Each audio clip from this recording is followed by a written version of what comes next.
ತೇಜಿನ ಮರ. ಇದು ಸೌದತ್ತಿಯಲ್ಲಿರುವ ನಮ್ಮ ರಾಜಾರಾಮ್ ಮಠದ ದಾರಿ. ಸೌದತ್ತಿಗೊಂದು ಸೌದತ್ತಿನಲ್ಲಿ ಯಲ್ಲಮ್ಮನ ಗುಡ್ಡ ಮತ್ತು ಬಸ್ ಸ್ಟ್ಯಾಂಡ್ಗೆ ಹೋಗೋ ಮಧ್ಯೆ SLO ಕ್ರಾಸ್ ಅಂತ ಬರುತ್ತೆ. ಅಲ್ಲಿ ಬಂದರೆ ಅಲ್ಲಿಂದ ಇಳ್ಕೊಂಬಿಟ್ಟು ಒಂದು ಅರ್ಧ ಕಿಲೋಮೀಟ್ರ್ ಮುಂದೆ ಬಂದರೆ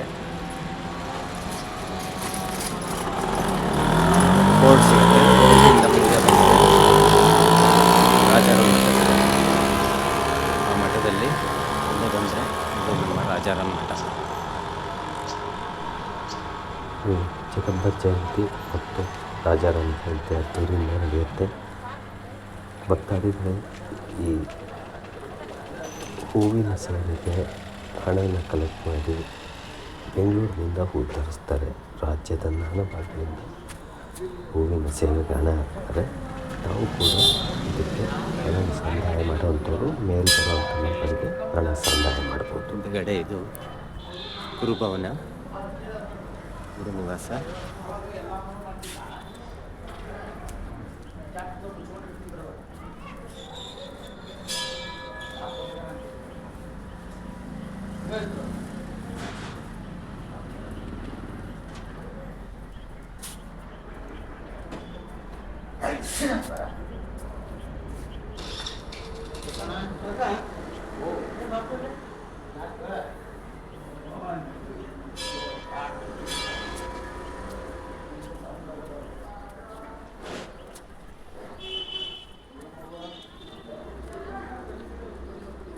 ಇದು ದತ್ತಾತ್ರೇಯರ ಮತ್ತು ಗೋರಖ್ನಾಥರ ಧ್ಯಾನ ಮಂದಿರ.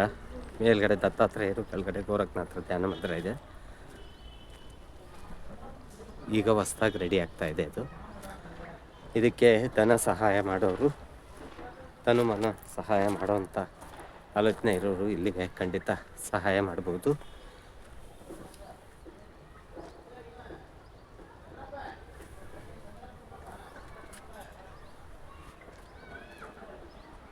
ಹೊಸದಾಗಿ ಕಟ್ಟಡ ನಿರ್ಮಾಣವಾಗ್ತಾ ಇದೆ. ಇದಿಲ್ಲಿ ಮೇಲ್ಗಡೆ ದತ್ತಾತ್ರೇಯರ ದೇವಸ್ಥಾನ ಬರುತ್ತೆ.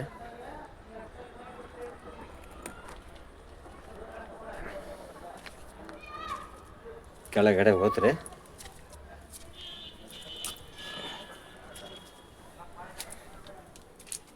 ಧ್ಯಾನ ಮಂದಿರ.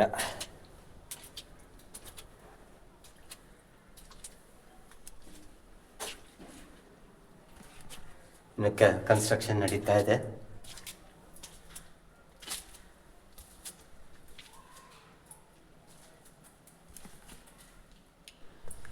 ಮೇಲಿನ ದತ್ತ ಮಂದಿರಕ್ಕೆ ಮೈಸೂರಿನ ಸಚ್ಚಿದಾನಂದ ಆಶ್ರಮದ ಗುರುಗಳು ಮೂರ್ತಿಯನ್ನು ಕೊಟ್ಟಿರ್ತಾರೆ. ಮತ್ತು ಕೆಳಗಡೆ ಧ್ಯಾನ ಮಂದಿರಕ್ಕೆ ಬೆಂಗಳೂರಿನ ಓಂಕಾರಾಶ್ರಮದ ಗುರುಗಳು ಗೋರಖ್ನಾಥರ ಪ್ರತಿಮೆ ಕೊಟ್ಟಿರ್ತಾರೆ. ಮತ್ತು ತಾವು ಈ ಕಾಮಗಾರಿಗೆ ತಮ್ಮ ತನು ಮನ ಧನ ಸಹಾಯ ಎಲ್ಲವನ್ನು ಸಲ್ಲಿಸ್ಬೋದು. ತಮಗೆ ಈ ದತ್ತ ಮಂದಿರದ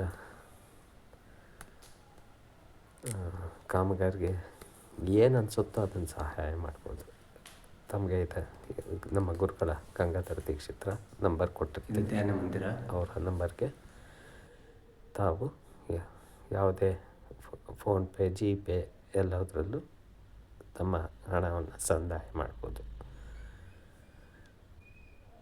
ಇದರಿಂದ ಗುರುಗಳಿಗೆ ಅಲ್ಲಿ ಇಲ್ಲಿ ಸ್ವಲ್ಪ ಓಡಾಡೋದು ಕೂಡ ಕಮ್ಮಿ ಆಗುತ್ತೆ. ತಮ್ಮಿಂದ ಕೂಡ ಸಹಾಯ ಹೆಚ್ಚಿನ ರೀತಿಯಲ್ಲಿ ದೊರಕುತ್ತೆ. ಮಠಕ್ಕೆ ದೊರಕುತ್ತೆ. ಇಲ್ಲಿ ಬಂದು ಒಂದು 25 ಸಬ್ಸ್ಕ್ರೈಬರ್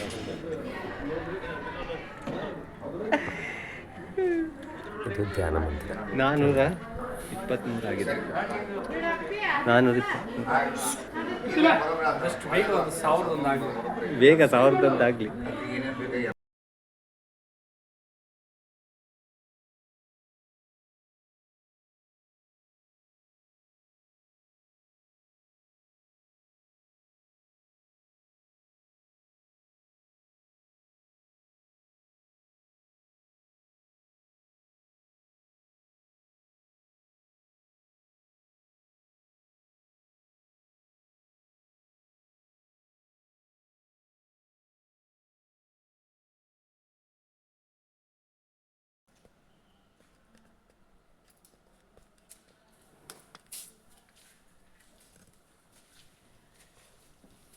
ಇಲ್ಲಿ ಒಂದು ಪ್ರದಕ್ಷಿಣೆ ಬರ್ಬೋದು, ಅದ್ರ ಕೆಲಸ ನಡೀತಾ ಇರೋದ್ರಿಂದ ಇಲ್ಲಿ ಹೋಗೋಕ್ಕಾಗಲ್ಲ.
ದಿನ ಇಲ್ಲಿ ಒಂದು 50 ಜನದ ಮೇಲೆ ಪ್ರಸಾದ ವಿನಿಯೋಗ ಆಗ್ತಾ ಇರುತ್ತೆ ದಿನ. ಮಧ್ಯಾಹ್ನಕ್ಕೆ, ಬೆಳಗ್ಗೆ ಮತ್ತು ರಾತ್ರಿಗೂ ಕೂಡ ಒಂದು 25 ಜನಕ್ಕೆ ಪ್ರಸಾದ ವಿನಿಯೋಗ ಆಗ್ತಾ ಇರುತ್ತೆ. ಇಲ್ಲಿ ಪ್ರತಿ ಚಿದಂಬರ ಜಯಂತಿ ಮತ್ತು ರಾಜಾರಾಮ್ ಜಯಂತಿನಲ್ಲಿ ಧ್ವಜಾರೋಹಣ ಸ್ಥಳ ಇದು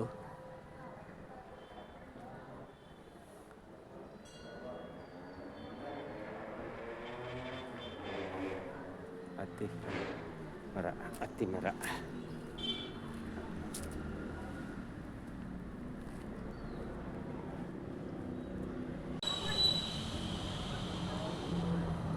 ಇದು ಟೆಂಬೆ ಮಹಾರಾಜರು ಅಂದರೆ ವಾಸುದೇವನಂತ ಮಹಾರಾಜರು ಸ್ಥಾಪನೆ ಮಾಡಿದಂಥ ದತ್ತಪಾದುಕ ಇದು.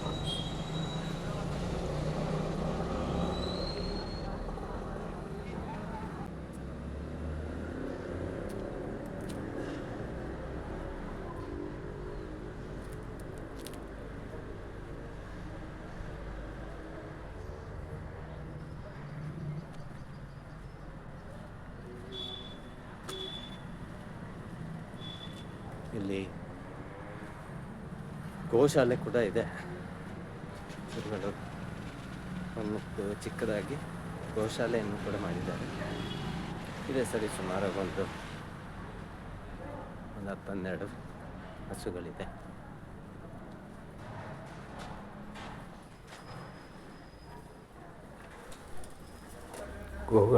ಗೋಗ್ರಾಸಕ್ಕೆ ಯಾರು ಬೇಕಾದ್ರೂ ಸಹಾಯ ಮಾಡ್ಬೋದು. ಗೋರಕ್ಷಣೆ ನಮ್ಮೆಲ್ಲರ ಕರ್ತವ್ಯ. ಹಾಗಾಗಿ ಗುರುಗಳಲ್ಲಿ ಸಣ್ಣ ದೊಡ್ಡ ಗೋಶಾಲೆ ಮಾಡಿದ್ದಾರೆ.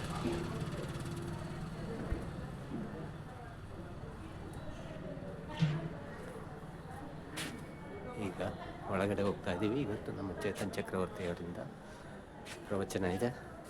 ಗುರುಗಳು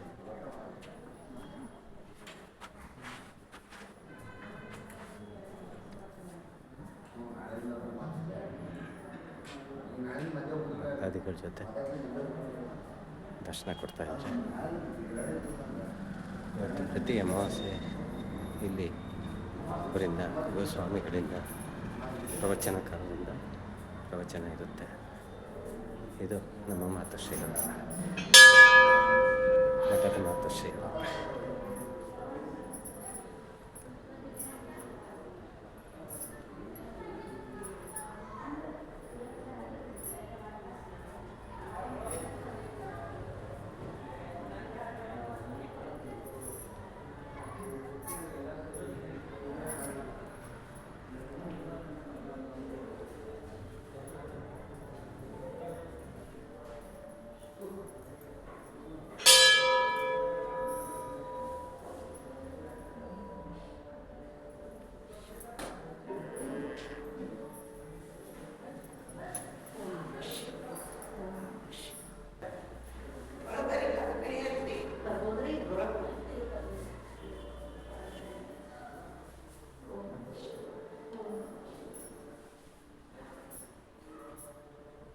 ಇದು ನಮ್ಮ ದೊಡ್ಡಗುರುಗಳು ಮನೋಹರ್ ಮಲ್ಲಾರ್ ದೀಕ್ಷಿತರು.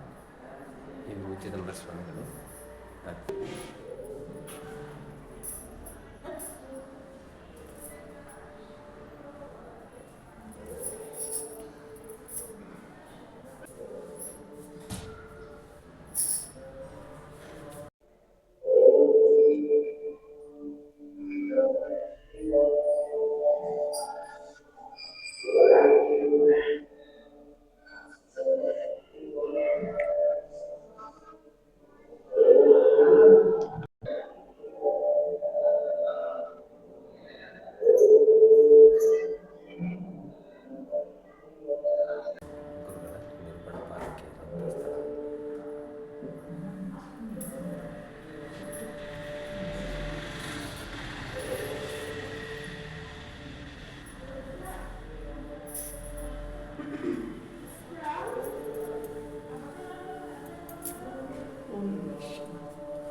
ನಿರ್ಗುಣ ಪಾದಕ್ಕೆ ಇರುವಂಥ ಸ್ಥಳ.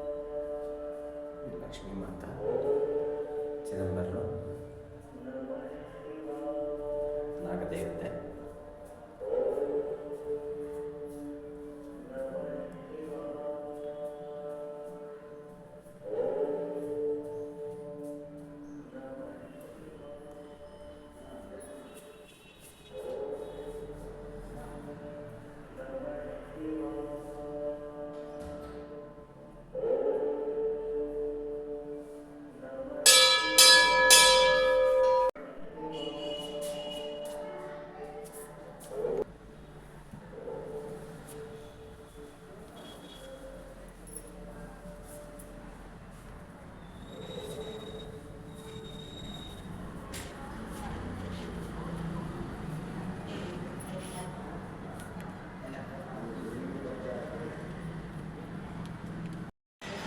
ಹೊರಗಿನ ಟ್ಯೂಬ್ಲೈಟ್ ಒಂದು ಹಚ್ಚು.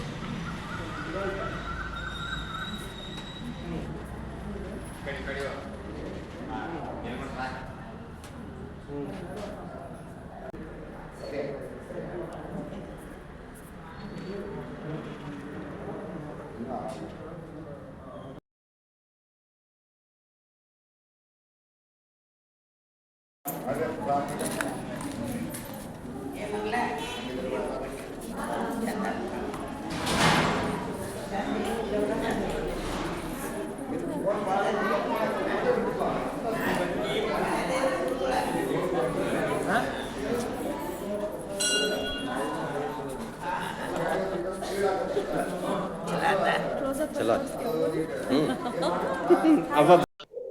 ಇಲ್ಲಿ ಇರೋದು ಚಿದಂಬರ ಮಹಾಸ್ವಾಮಿಯ ನಿರ್ಗುಣ ಪಾದುಕ. ರಾಜಾರಾಮ್ ಮಹಾರಾಜರು ಮತ್ತು ಅವರ ಶಿಷ್ಯಂದಿರು 7 ದಿವಸ ನಿರಾಹಾರದಿಂದ ಚಿದಂಬರ ಭಜನೆ ಮಾಡಿದಾಗ ಒಂದು ರಾತ್ರಿ ನಿಮ್ಗೇನು ಬೇಕು ಅಂತ ಕೇಳಿದಾಗ ಇಲ್ಲಿ ಬರೋ ಎಲ್ಲ ಭಕ್ತರ ಇಚ್ಛೆ ನೆರವೇರ್ಬೇಕು, ಈಡೇರ್ಬೇಕು ಅಂತ ಹೇಳಿ ನಿಮ್ಮ ಒಂದು ಪಾದ ಚಿಹ್ನೆ ಬೇಕು ಅಂತ ಕೇಳಿದಾಗ ಅವರ ಆಸೆಯನ್ನು ಈಡೇರಿಸುತ್ತಾ ಅವರ ಚಿಹ್ನೆ ಇದು ಪಾದುಕ ಚಿಹ್ನೆ, ಅವರ ಪಾದುಕಗಳ ಚಿಹ್ನೆಯನ್ನು ಇಲ್ಲಿ ಅನುಗ್ರಹಿಸಿದ್ದಾರೆ. ಈಗ ಅದು ಮೊದಲು ಒಂದು ಗೆರೆ ಅಷ್ಟಿತ್ತು, ಈಗ ಅದು ಬೆಳೀತಾ ಇದೆ. ಮಿಠಾಬಾಯಿ ಜಯಂತಿಗೆ ತುಪ್ಪವನ್ನ ಅದ್ರ ಮೇಲೆ ಪಾದದ ಮೇಲೆ ಹಚ್ಚಿ ಇದ್ ಮಾಡಿದಾಗ ಅದು ಬೆಣ್ಣೆ ಆಗುತ್ತೆ. ಅದು ಒಂದು ವಿಶೇಷ ಇಲ್ಲಿ. ಸೊ ಬಂದಿದ್ದೀರಾ? ಇವತ್ತು ಅಮಾವಾಸ್ಯೆ ಇತ್ತು, ಪ್ರೋಗ್ರಾಮ್ ಇತ್ತು ಇಲ್ಲಿ. ಪ್ರತಿ ಅಮಾವಾಸ್ಯೆ ಇಲ್ಲಿ ಒಂದು ಧ್ಯಾನ ಅಂದ್ರೆ ಇಲ್ಲಿ ವಿಶೇಷ ದಿನಗಳೇನು? ಇಲ್ಲಿ ನವೆಂಬರ್ ಟೈಮ್ ಅಲ್ಲಿ ಅಥವಾ ಅಧಿಕ ಮಾಸ ಇದ್ರೆ ಡಿಸೆಂಬರ್ ಟೈಮ್ ಅಲ್ಲಿ ಚಿದಂಬರ ಜಯಂತಿ ಅಂತ ಮಾಡ್ತಾರೆ. ಮಾರ್ಚ್ ಅಲ್ಲಿ ರಾಜಾರಾಮ್ ಜಯಂತಿ ಅಂತ ಮಾಡ್ತಾರೆ. ಅವು ವಿಶೇಷ. ಅವಾಗ 7 ದಿವಸ ಸಪ್ತಾಹ ಇರುತ್ತೆ. ಮತ್ತೆ ಚಿದಂಬರನ ತೊಟ್ಲೋತ್ಸವ ಸೇಮ್ ಹಂಗೆ ಮಾರ್ಚ್ ಅಲ್ಲೂ ಅಷ್ಟೇ 7 ದಿವಸ ಸಪ್ತಾಹ ಇರುತ್ತೆ. ಅವಾಗ ಜ್ಞಾನೇಶ್ವರಿ ಪಾರಾಯಣ ಮಾಡ್ತಾರೆ. ಜ್ಞಾನೇಶ್ವರಿ ಅಂದ್ರೆ ಭಗವದ್ಗೀತಾನೇ ಮರಾಠಿಯಲ್ಲಿದೆ, ಜ್ಞಾನೇಶ್ವರ ಮಹಾರಾಜರು ಬರ್ದಿರೋದು. ಸೇಮ್ ಅವಾಗೂ ಲಾಸ್ಟಿಗೆ ರಾಜಾರಾಮ್ ತೊಟ್ಲೋತ್ಸವ ಆಗುತ್ತೆ. ಅವತ್ ಮುಗಿಯುತ್ತೆ. ಇಲ್ಲಿ ಗುರುಗಳು ಯಾವ ತರ ಅನುಗ್ರಹಿಸ್ತಾರೆ? ಇಲ್ಲಿ ನಿಮ್ಗೆ ಏನೇ ಈಡೇರಿಕೆ ಇದ್ರು ಕಾಯಿ ತಗೊಂಡು ಅಲ್ಲಿ ಪಾದುಕ ಇದೆಲ್ಲ ಅದ್ರ ಮೇಲೆ ಇಟ್ಟು ಬೇಡ್ಕೊಂಡು ಪೂರ್ತಿ ಆಗತ್ತೆ. ಇದಾರೆ, ತುಂಬಾ ಸುಮಾರು ಜನ ಇದಾರೆ ಆ ತರ ಆದವರು. ಈ ತರ ಅನುಗ್ರಹಿಸ್ತಾರೆ, ಒಂದು ಕಾಯಿ ಕೊಟ್ಟು ಅದನ್ನ ಪೂರಾ ನಿಮ್ಮ ಇಚ್ಛೆ ಪೂರ್ತಿ ಆದ್ಮೇಲೆ ಗುರುಗಳು ಹೇಳೋದು ಆ ಕಾಯಿ ತಗೊಂಡು ಸ್ವೀಟ್ ಮಾಡ್ಕೊಂಡು ಮನೇಲಿ ಎಲ್ಲರಿಗೂ ಹಂಚ್ತಾರೆ. ಇಷ್ಟೇ. ಅಂದ್ರೆ ಇಲ್ಲಿ ಇವಾಗ ಪ್ರತಿ ಅಮಾವಾಸ್ಯೆ ಸತ್ಸಂಗ ಮತ್ತೆ ಪ್ರವಚನ ನಡೆಯುತ್ತೆ. ಹೌದೌದು, ಪ್ರತಿ ಅಮಾವಾಸ್ಯೆ ಇಲ್ಲಿ ಸತ್ಸಂಗ ಪ್ರವಚನ ನಡೆಯುತ್ತೆ. ಮತ್ತೆ ಇಲ್ಲಿ ಸದಾ ದೇವ್ರ ಧ್ಯಾನ ಎಲ್ಲ ನಡೀತಿರುತ್ತೆ.